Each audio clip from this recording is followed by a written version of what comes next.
Journalism. One of the most respected and principled jobs in the world. ఒక మనిషి ప్రపంచాన్ని మార్చాలనుకుంటే journalist కంటే గొప్ప ఆయుధం ఉండదు. We all have the same motive to tell the truth. మనం ఎన్ని పేజీలు రాశామనేది కాదు,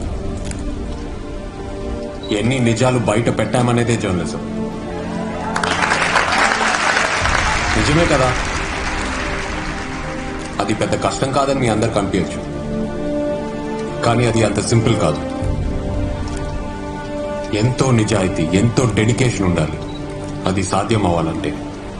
చాలా మంది జర్నలిస్ట్ పొలిటికల్ ప్రెషర్కి, డబ్బు ఆశతో రాంగ్ డైరెక్షన్లో అడుగు వేస్తూ ఉంటారు. వాళ్ళలో నేను కూడా ఒకటి.